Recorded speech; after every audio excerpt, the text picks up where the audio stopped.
we're talking, our lesson this week is about fearing God. And I'll read the text, though. I'm going to say this before. I'm going to welcome the people on the camera that tune in at a later time. And our lesson study is going to go about 45 minutes. And my name's Kevin Rittberger. I just do this class occasionally, okay? I try to follow what's printed in the adult lesson so that I don't come here and start talking about my cat or my dog, okay? So I try to stick to the material, to be fair to the people that have come and look at the quarterly. But I will tell a little story, because it's all right. It's not in here, but I'll look at the questions at the bottom. It's a Monday through Friday thing. Sometimes I say that for the camera, even though you guys know that already. We'll look at the questions. We won't read all the text, because in 45 minutes, there's no way I could read all the text and then have some input from some people in the group. And we do have a microphone, just because sometimes the people that are at home, they can't hear you, but they can hear me. And it would be nice if they hear you. So let me read the text here. The title is Fear God and Give Glory to Him. Memory text. Here's the patience of the saints. Here are those who keep the commandments of God and the faith of Jesus. Revelation 14:12. Do you mind? I'm not going to read this whole thing, but I always like to read Saturdays. Danish author Søren Kierkegaard told a parable about the end time. It went something like this. A fire broke out backstage in a big theater. A clown who had been part of the performance came out to warn the audience. Get out! The place is on fire. The audience thought it was just a big joke. Part of the show. That's all. And just applauded. He repeated the warning. Get out! Get out! Get out! But the more emphatically he warned them, the greater the applause. For Kierkegaard, that was how the world is going to end. That is, to the general applause of wits who believe it's a joke. The end of the world and events leading up to it are, as we know, no joke. The world faces the most serious crisis since the flood. In fact, Peter himself uses the story of the flood as a symbol of the end, warning that just as the world of old perished by water in the end times, quote this from the Bible, the heavens will pass away with a great noise, and the elements will melt with fervent heat.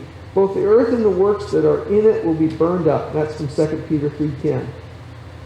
Having been warned about what is coming, we now need to be prepared for it as well. Let me read that again. Having been warned about what is coming, we now need to be prepared for it as well. I'm not going to read this whole lesson. We've got 45 minutes. But I did need to read that. Going into Sunday, then, it's how to be prepared. And that's where the title of the lesson, Fear God and Give Glory to Him, that's where we talk about it. Let me just read it right here in Sunday's lesson. The Greek New Testament word for fear in Revelation 14:7 is phobia. It is used here not in the sense of being afraid of God, but in the sense of reverence, awe, and respect. It conveys the thought of absolute loyalty to God and full surrender to His will. So it is used here not in the sense of being afraid of God, but in the sense of reverence, awe, and respect. I will touch on, the whole lesson is about. What is it to fear God? And I just got done saying that's not being afraid, but it's reverence, awe, and respect. So I don't sound scatterbrained here. Parts of this lesson, at the very end, I think it's Friday's lesson, they talk about, well, when do you just fall into the abyss of legalism?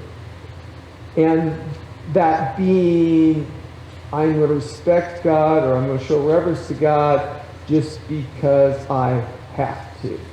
Okay? That's my best definition for legalism. I'm sure I'm looking at the group of people in this room, and I think you all know what that is. Anyway, that was my definition quick. But that was in Friday's lesson, because as we studied some of these points, one of them, I don't know if it's Monday or Tuesday, it's about your body's a temple of God. You know, what would you do about yourself, your body, the things, your actions to fear God with yourself? That was one. So anyway, at the very end, Friday they talked about, well, so you do all this stuff, you do it just because you have to, because you're not going to go to heaven unless you do it. So I'm going to tell a little story here. It's a quick one, but it's about respect, okay? And in today's world, when somebody talks about legalism, you'll get it. You know, my story okay. I'll tell my story and then you tell me if it's legalism. Okay? Here's a story. All right. 1979. Don't know where you guys are at, but I'm looking at you. You were all somewhere. Just looking through the group. You were all somewhere in 1979. You were here. I was 9 years old. My grandfather was 79, no, he was 69 going on 70, okay? And he had an older sister that was 10 years older than him, so she was pushing 80. And the way the houses were set, this was a homestead, a farm, and it turned out that his sister lived in the old house that was her mom and dad's. And my grandfather, being the youngest, always stayed on the farm with his mom and dad, and they passed away in the 50s. It just turned out that the older sister came back to live in that house. There were two houses right next to it. Her husband had died earlier. She had 3 kids, and they all had successful careers out in Wyoming. She lived in that house. She was, again, going on 80. And turned out they had a call from Arizona that their mom's sister was getting to the point that she wasn't taking care of herself. Okay? So the mom's sister was one of those type of things where, as siblings, y'all have that aunt that is close to your age, that kind of thing. One of those families where my grandpa's, let's just say he's 70, his sister's 80, and their aunt is like 90. She's the youngest. So you understand, you got all these kids, and their mom's sister, it's like almost their age, okay? Well, years had gone by. She'd been married twice, and her husband had died. She lived in Kingman, Arizona. You need to come. Neighbors called up. Yeah, she's getting to the point you need to come. So she never had any kids. None. No kids. So he said, well, we're going to go down. We'll have to move her back up here. And so he took his sister with him. He's 70. She's 80. They go to Kingman, Arizona. He comes back. I had never met, it'd be my great-great Aunt Martha. Okay? She moved in with her niece, which is Aunt Claire to me.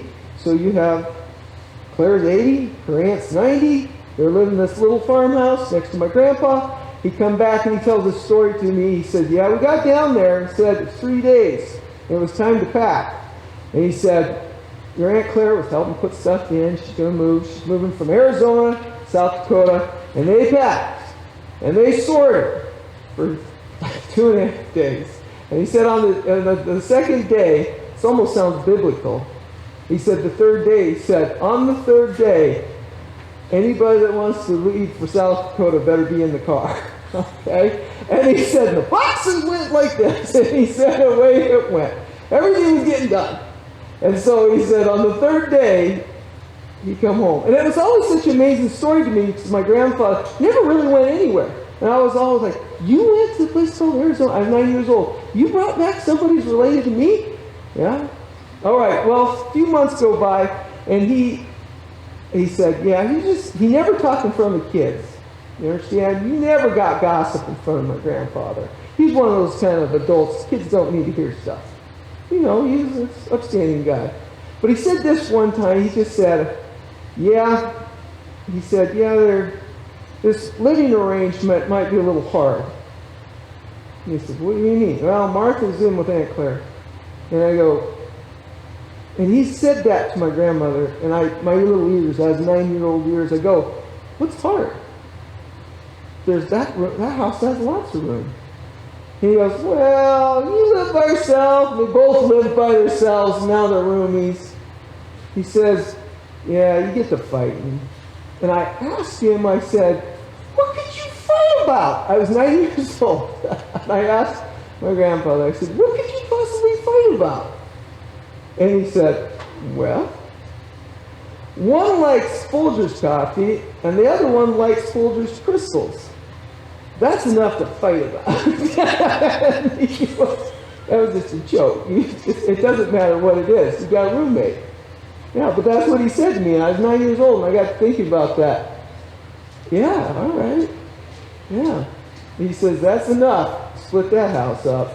So he was a man of few words. But was he right? I mean, from the group here, I don't know how many of you guys have been married before that, going to college. You have roommates. There's some make or break, isn't there? Sounds like it. All right, what does this have to do with this lesson? Was it legalism that he had to go down and pick up his aunt and bring her back to the state of South Dakota? Now, I thought about that. No. Just because a neighbor called up, was there any law in the land that says that you need to care for your mother's sister? I got to think about it. No, there's not. No, none of it. And so he could have told that neighbor, not my problem. So my grandfather and his sister went down together and bring her back.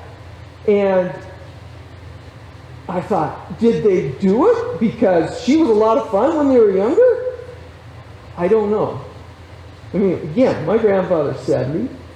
His sister's 80. She's 90. I don't know what we call bridges or creeks they crossed in their lifetime. I don't know. But away they went, come back.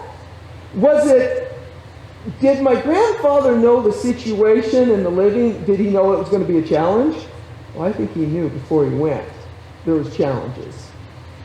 There was other brothers and sisters, but they were all married. One was in Spearfish, one was up at Newell. You're seeing there was other families. But it just turned out that there was only one that had a house to herself. It just made sense. Well, can she move in with you? Anyway, today, when at the Friday's lesson, they talk about legalism. Do you respect God because he's going to get you or hurt you? What does it mean to respect God? Well, I'll tell you this story. Was it legalism that my grandfather went down to Kingman, Arizona and brought his aunt back? I only get one nod here, so I'm going to be, but you see that I'm giving you as much material here as I can. Why did he do it?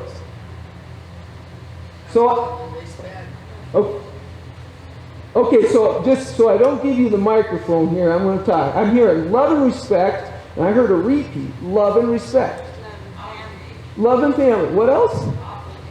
Obligation. But see, the thing is I hear love and respect, and then I kind of come over here, and I hear obligation, and all of a sudden somebody hears the word legalism, but yet I'm really kind of here.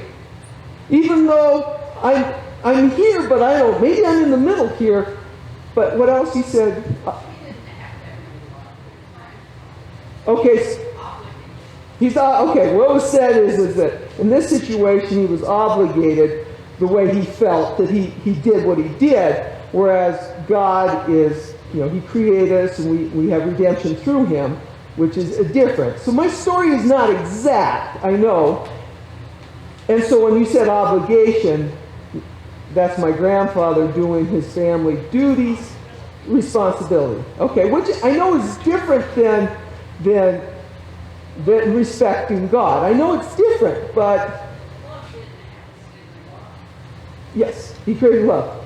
But what I wanted, there is that underlying sentiment of respect that, you know how everybody says that the world's changing, that people don't know respect, and young kids don't acknowledge. And the thing is, I grew up in a world that I've seen that. You used the word obligation, but I did hear the word respect. The thing is there's respect out there. And I grew up seeing respect that I don't see today, and the lesson did mention that. Talk. Yeah, I'm sorry. I just think that word Duty. I think it reflects the same thing. It's the obligations, the duty, perhaps without the negative connotation. So more of a duty, and there's an honor to that duty, and a love that all comes in without necessarily the burden of obligation, but duty. Duty. Yes. Okay. So I hope you heard. It's talking about there's going to be a burden to the obligation, but along with it comes honor, and it makes you feel good. Now the Bible goes on and talks about respect and obligation, and Paul talks about you're supposed to do it with a happy heart. I'm pretty sure he said that there's just duty and obligation and duty and honor and such, but you're not supposed to go around with begrudging. And so the thing is that's further talk about this stuff. But this is kind of like the chicken and the egg. What comes first? Sometimes there's obligation and duty, and maybe you can find some love in it. But again, what I said before is that when we talk about this word legalism, we're going to talk a little bit here about fearing God and health and such like that. I'm the last person to get up in front and tell you where you live. I'm not going to do that. But if I was going to sit there and tell sometimes you just got to do stuff. And I know that sounds legalistic, but my grandfather called it obligation or duty or whatever. He just went and did it. And that's what you do. And he knew that there was going to be challenges when he put the two together, my Aunt Clara and her name was Martha. He knew there was going to be challenges, and he took it. Pretty soon, he took care of her affairs. Within a couple of years, she moved into a VA because her husband was in a VA. So he wasn't accepting the total burden, but he was in charge. And to represent kind of duty and honor, I'll continue. 20 years later, after she passed away, he got this $700 note from a New York Life or something like that in the mail. And it turned out that it was a nickel and dime insurance policy after she died. And it turned out that, it was in the paper. You know, you ever look in that, lost stuff in the paper, unclaimed property. And it turned her name, and he went up to the courthouse and his social security number. Turned out it was a $700 New York Life. And he came home and he told this. Back to duty and honor, what you talked about. He said this to me. He said, yeah. He said, you got this policy, and it looks like she took it out when she was living here. And he said, I thought I ran them all off.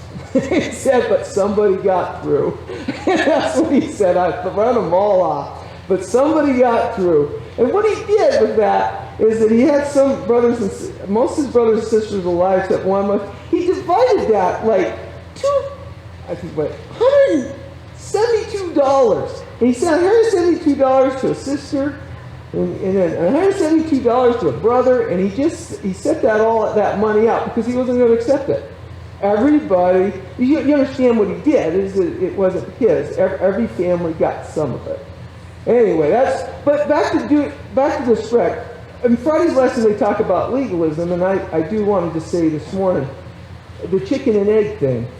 Some point, you're just going to have duty and honor, and it's not going to be fun. You just do the right thing.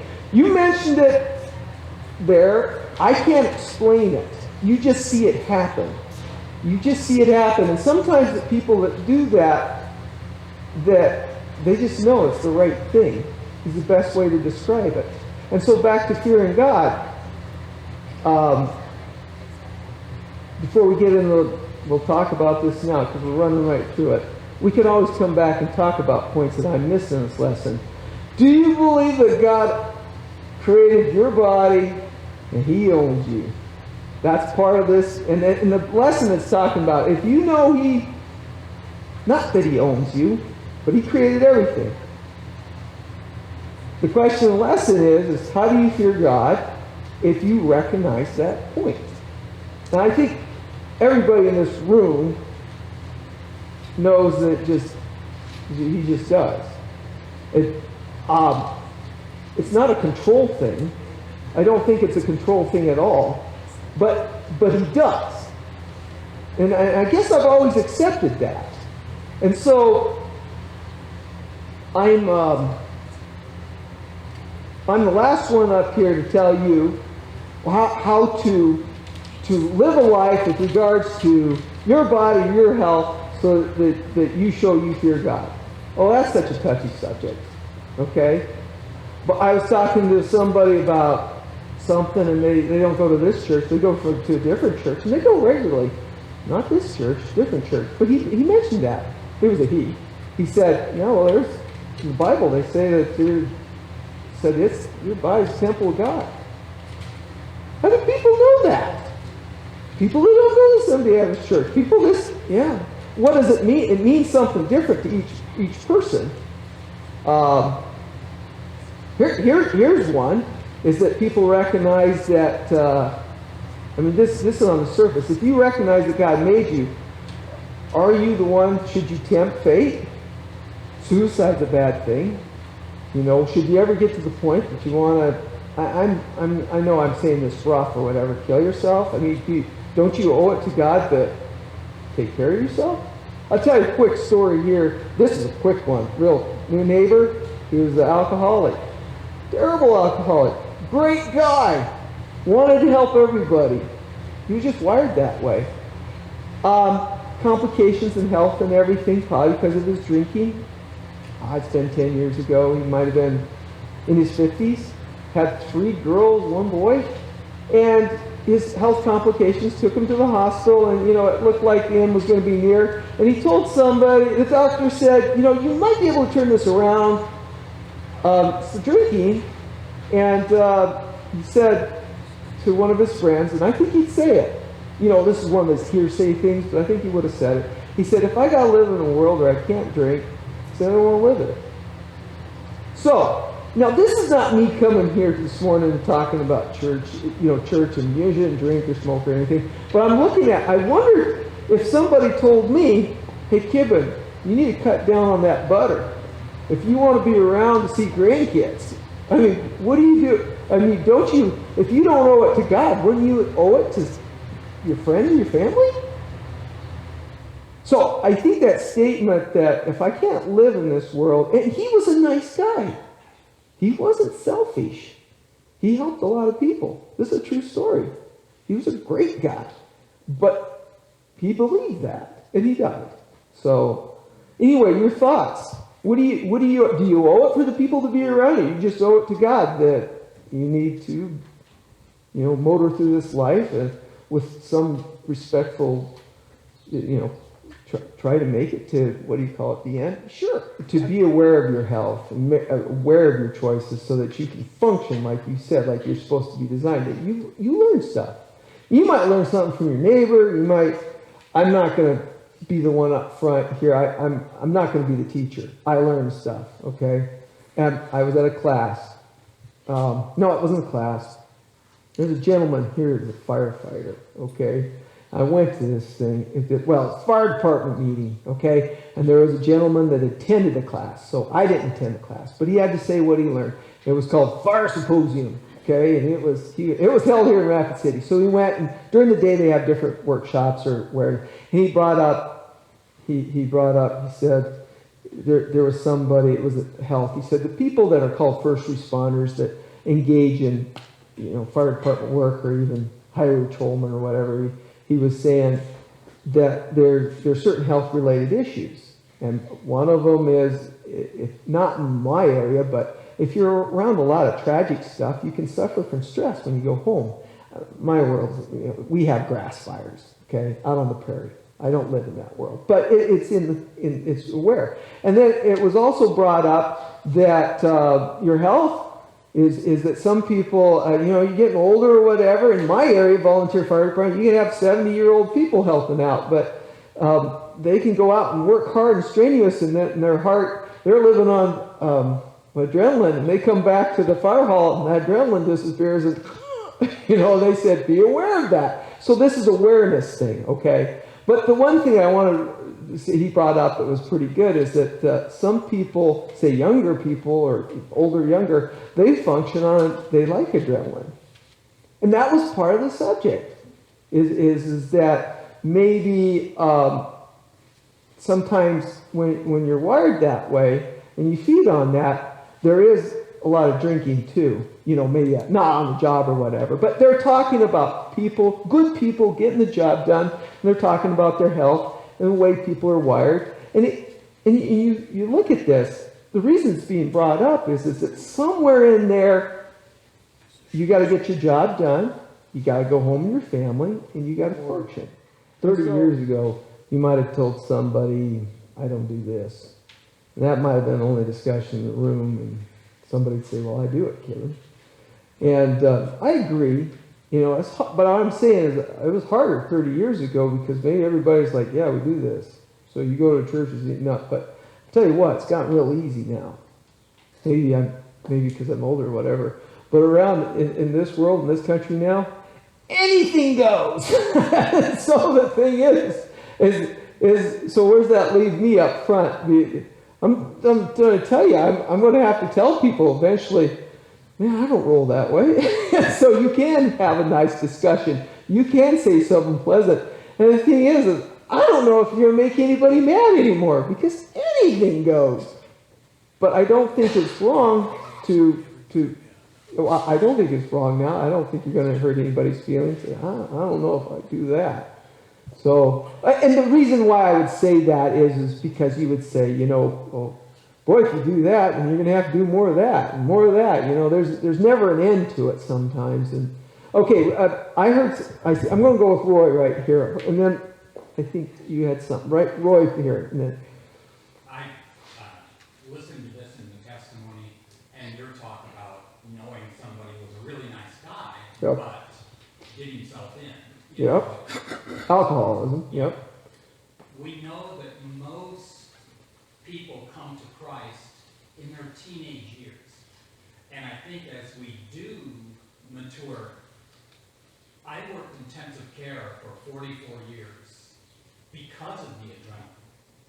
Now, I didn't do it for the excitement. I did it because I had the skills to do that. And it kept me going. Military. Of the Vietnam era. I had, and I worked in the VA my last few years in medicine. There are people who did not just the 1 year required of them, but 4 and 6 years because of the adrenaline. To this day, people who come back from a combat zone, that's part of the problem. They were living on adrenaline, you know, hyper acute, you know, aware of what's going on around them. Then they come back here and, you know, somebody cuts them off at a stoplight or something, you know, and their response is that adrenaline. And so, you know, the military has programs to try to help people with that.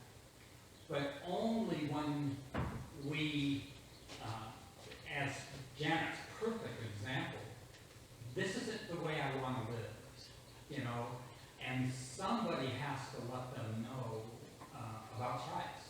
And there is a love there, and we want to experience that peace that love brings. So it's just as you were just now talking, you know, a lot of people just don't even drift that way anymore about thinking about Christ and love. You know, they need to somehow be prompted to look in that direction. We've got to come down to they need to find a balance. That's the catchwords used today. Was there? Now, I hope you know when I told, and I hope everybody heard, when I told the story about this gentleman that being a real nice guy, and I hope you know that I didn't. That guy did a lot of good stuff. He did it because he wanted to help people and everything. And so I hope you know when we talk about these things is that sometimes it's such an easy mark, to bring that up because you're so aware of that situation. But the thing is next person, you don't know what they're dealing with. But all I just wanted to say is that it's one of those things that I've come to understand. There's a lot of nice people that drink. They are, and they're dealing with something that they're just over time they're going to get on top. But at the same time, maybe I'm dealing with something else, something else. So I hope when we talk about this, and it's on that camera, I hope that I don't go to the usuals. Well, let's talk about addiction. I hope I'm not doing that up front here. And so when I talk about these things, it's not a thermometer to measure where somebody's at, whether or not they know God. I hope you know that, because I'm the last person. I told you before, it's people have come in here. I'm the last person to stand up right in front here and say, if you make, with regards to your health, you do this, this, and this, and stay away from this. I'm not going to do that. Everybody's going to have to decide on their own. But the comments being made are good or whatever. I hope you know that I wasn't picking on anybody, okay? I hope you know, because this lesson's going to end in 3 minutes. Because this is the point of the lesson is temple of God. How you see that verse? How do you fear God with respect to that? And what was brought up in here is that some things were said. Well, sometimes you just want to make changes because you feel impressed. All right, guys, I'm going to end with a short prayer. Hey, just asking Rick, I do stop at 10:45, or was it 10:40? I'm sorry. All right, we'll say a prayer. Dear Jesus, thank you for our lesson today, and thanks for all the people that joined in. Amen. I'm sorry.